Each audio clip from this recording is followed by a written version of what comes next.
மனுஷகுமாரன் தமது மகிமை பொருந்தினவராய் சகல பரிசுத்தவான்களோடு கூட வரும்பொழுது தமது மகிமையுள்ள சிங்காசனத்தின் மேல் வீற்றிருப்பார். அப்பொழுது சகல ஜனங்களும் அவருக்கு முன்பாக சேர்க்கப்படுவார்கள். மேய்ப்பனானவன் செம்மறியாடுகளையும் வெள்ளாடுகளையும் வெவ்வேறாக பிரிக்கிறது போல அவர்களை அவர் பிரித்து செம்மறியாடுகளை தமது வலது பக்கத்தில் வெள்ளாடுகளை தமது இடது பக்கத்திலும் நிறுத்துவார்.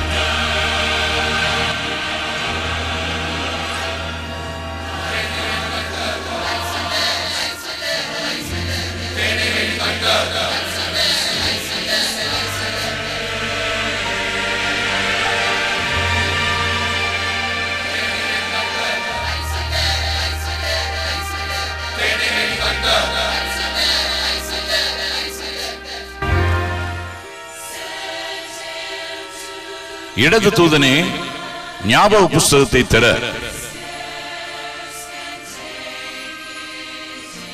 வலது தூதனே ஜீவ புஸ்தகத்தை தர.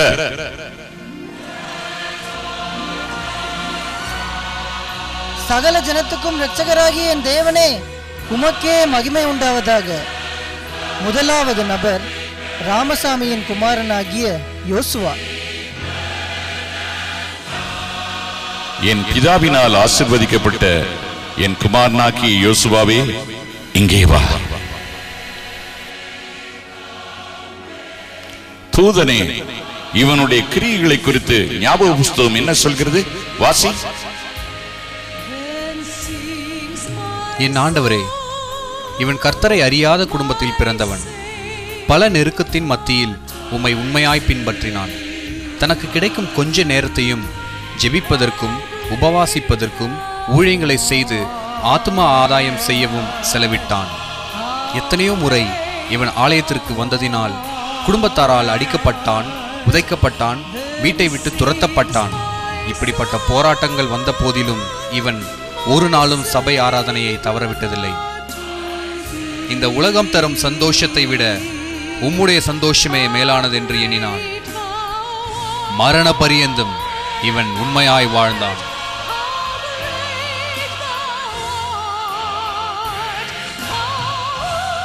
என் மகனே, உனக்கு கொஞ்ச பலன் இருந்தும் என் நாமத்தை மறுதலியாமல் எனக்கு உண்மையாய் இருந்தபடினால் இதோ உனக்கு முன்பாக திறந்த வாசலை வைத்திருக்கிறேன். நல்லது. உண்மையும் உத்தமுள்ள ஊழியக்காரனே, உன் எஜமானனுடைய சந்தோஷத்திற்குள்ளே பிரவேசி.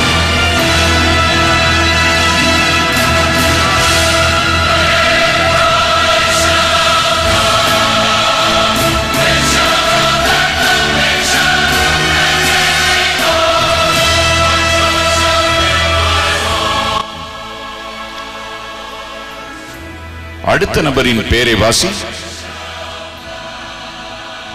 திக்கற்ற பிள்ளைகளுக்கு அடைக்கலமும் புகலிடமுமான என் தெய்வமே, நீர் வாழ்க. அடுத்த நபர் இருதயநாதனின் குமாரத்தியாகிய டெய்சி.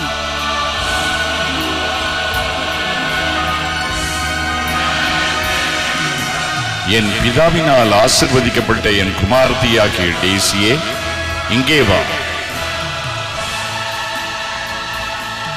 தூதனே, இவன் கிரியைகளை குறித்து ஞாபக புஸ்தகம் என்ன சொல்கிறது? வாசி. கனத்திற்குரிய ஆண்டவரே, இவள் உடல் ஊனமுற்றவளாக பிறந்தாள். மற்றவர்களைப் போல சராசரி வாழ்க்கை வாழ முடியாவிட்டாலும் தேவ சமூகத்தை எப்பொழுதும் வாஞ்சிக்கிறவளாயிருந்தாள். சபையின் ஊழியங்களுக்காக ஜெபிப்பதிலும் ஊழியர்களுக்காக ஜெபிப்பதிலும் தேசத்தின் ஜனங்களுடைய ரட்சிப்புக்காக ஜெபிப்பதிலும் இவள் ஒரு பெரிய ஜெப வீராங்கனையாக திகழ்ந்தாள். இவளை பற்றிய காரியங்கள் சபையின் போதகருக்கு தெரியாது என்றாலும் இவள் மனுஷரை பிரியப்படுத்துகிறவளாய் வாழாமல் தேவனை பிரியப்படுத்துகிறவளாய் வாழ்ந்தாள். பூமியிலே உடல் ஊனமுற்றவளாய் வாழ்ந்த இவள் இதோ இப்பொழுது உமக்கு முன்பாக பூரண ரூபவதியாக நிற்கிறாள். எல்லா மகிமையும் உமக்கே உரித்தாவதாக. இஸ்ரவேலின் தேவனாகிய கர்த்தருடைய செட்டையின் கீழே அடைக்கலமாய் வந்த உனக்கு அவராலே உனக்கு நிறைவான பலன் உண்டு. பூமியிலே கண்ணீரோடும் பலவீனத்தோடும் வாழ்ந்த என் அருமை மகளே, நான் உன்னுடைய கண்ணீரை துடைக்கிறேன். இனி உனக்கு பலவீனமும் இல்லை, கண்ணீரும் இல்லை, பசியும் இல்லை, பாலும் தேனும் ஓடுகிற பரமகானானுக்குள்ளே பிரவேசிப்பாயாக. சீயோனே சௌந்தர்ய பூர்ணதையே, தேவனிவாசம் நீயே. சீயோனே சௌந்தர்ய பூர்ணதையே, தேவனிவாസം നീയേ. നീയവന്റെ തേജസ്സല്ലോ സർവഭൂമിയിൻ വാഞ്ചയുമേ. നീയവന്റെ തേജസ്സല്ലോ സർവഭൂമിയിൻ വാഞ്ചയുമേ. എത്ര മോദം സിയോനിൻ ഗാനം, എൻ്റെ ആത്മാവിൻ ആനന്ദമേ. എത്ര മോദം സിയോനിൻ ഗാനം, എൻ്റെ ആത്മാവിൻ ആനന്ദമേ. എത്ര മോദം സിയോനിൻ ഗാനം, എൻ്റെ ആത്മാവിൻ ആനന്ദമേ. എത്ര മോദം സിയോനിൻ ഗാനം, എൻ്റെ ആത്മാവിൻ ആനന്ദമേ.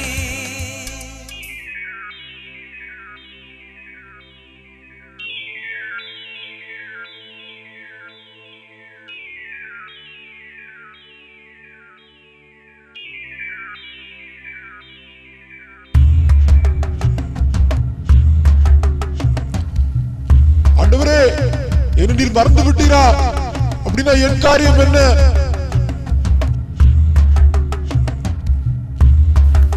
தூதனே, யார் இவன்? நான் இவனை அறியேனே. ஆண்டவரே, ஆண்டவரே, 40 ஆண்டுகள் உமக்கு ஊழியம் செய்த என்னையா மறந்து விட்டு? இது என்ன நியாயம்?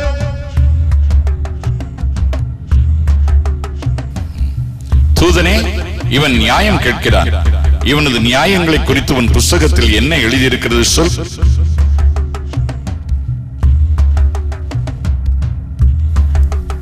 மகா மேன்மையுள்ள என் ஆண்டவரே, இவன் பெயர் டேவிட் சாலமோன். இவன் ஒரு சுவிசேஷகன். இவன் உம்மை அறியாத குடும்பத்திலிருந்து உம்மை ஏற்றுக்கொண்டவன். இவன் ஆதியிலே உம்மிடத்தில் வைராக்கியமான விசுவாசம் வைத்திருந்தான். நீர் இவனது உண்மையையும் விசுவாசத்தையும் பார்த்து இவனை ஆசீர்வதித்து ஐஸ்வர்யவானாக்கினீர். இவனுக்கு பணமும் ஆஸ்தியும் பெருகின பின்பு இவன் உம்மை விட்டு விலகி மனுஷரை பிரியப்படுத்தும் வாழ்க்கையில் இறங்கினான்.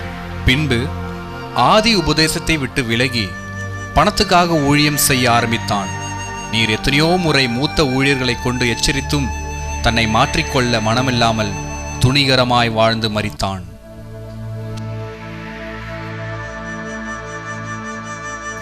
மூடனே, இதுதான் நீ கேட்ட உன் நியாயம். அக்கிரமச்செயக்காரனே, என்னை விட்டு அகன்று போ.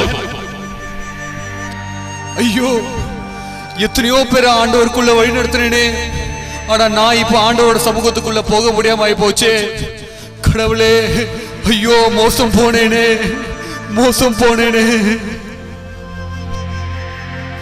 தூதனே, இங்கே இருக்கும் மற்றவர்களை குறித்த காரியங்களை வாசி. அடுத்தவன் பெயர் ஜஸ்டின் ஜெபராஜ். இவன் கிறிஸ்தவ குடும்பத்தில் பிறந்தவன். இவன் ஆலய ஆராதனை அலட்சியம் பண்ணி உம்மை கனவீனம் பண்ணினவன். ஆராதனைக்கு தாமதமாக வருவான். சில நாட்கள் வாசல் அருகே, சில நாட்கள் படிக்கட்டுகளில், சில நாட்கள் சபைக்கு வெளியே நின்று விட்டு போவான். உம்முடைய வசனத்துக்கு செவி கொடாமல் தன்னுடைய நண்பர்களுக்கு செவி கொடுக்க வெளியே நிற்பான். கடமைக்காக ஆலயத்திற்கு போவானே அல்லாமல் கருத்தாய் உம்மை தேடாதவன். இங்கே இவனுக்கு அருகே நிற்கும் இந்த இருவரும் இவனுடைய பெற்றோர்கள். இவர்கள் தன்னுடைய மகனுடைய ஆவிக்குரிய வாழ்க்கையில் கொஞ்சமும் அக்கறை செலுத்தாமல் தன் மகனை செல்லமாக வளர்க்கிறேன் என்று சொல்லி அவனை தன் இஷ்டத்திற்கு விட்டு இன்று தன்னையும் கெடுத்து தன் மகனுடைய ஆத்துமாவையும் கெடுத்து இங்கே குற்றவாளியாக நிற்கும் இவர்கள் தன்னுடைய இரத்தப்பழியையும் தன் மகனுடைய இரத்தப்பழியையும் சுமந்து நிற்கிறார்கள். அக்கிரமக்காரர்களே, உங்கள் பிள்ளைகளை எப்படி வளர்க்க வேண்டும் என்று நீதிமொழிகளின் புஸ்தகத்தில் நான் எழுதி கொடுத்த வசனங்களை அந்நிய காரியமாக எண்ணினீர்களோ? என் திருச்சபை என்பது என் சரீரம். அங்கே கொடுக்கப்படும் வார்த்தை என்பது நான் அப்படி என்றால் என்னையும் என் சரீரத்தையும் அலட்சியம் பண்ணின உங்களையும் உங்கள் குமாரரையும் நான் அறியேன். என்னை விட்டு அகன்று போங்கள்.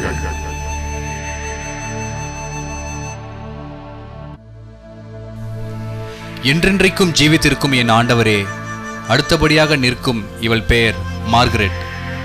இவள் ஒரு நாளும் ஆலயத்திற்கு வர தவறியதில்லை. எல்லா ஜெபங்களிலும் உபவாசங்களிலும் ஊழியங்களிலும் தவறாமல் கலந்து கொள்வாள். ஆனால் இவள் ரட்சிக்கப்படுவதற்கு முன்பு என்ன சுபாவங்கள் இருந்ததோ அதில் ஒன்றையும் மாற்றிக்கொள்ளவில்லை. இவள் வரதட்சணை கேட்டு மருமகளை வீட்டை விட்டு துரத்தினாள். கணவனிடம் வீணாக சண்டை போட்டு மாமியாரை அடித்து உதைத்து அண்டை வீட்டாரோடும் அடிக்கடி சண்டை போட்டு தன் சாட்சியை கெடுத்து உம்முடைய நாமத்திற்கு அவகீர்த்தியை உண்டு பண்ணினாள். இவள் ஜெபித்த ஜெபத்திற்குரிய நற்கிரியைகளை பார்க்கிலும் இவளுடைய துர்க்கிரியைகள் மேலோங்கி நின்றபடியினால் இவளுடைய பெயர் ஜீவ புஸ்தகத்தில் இடம்பெறாமல் போனது.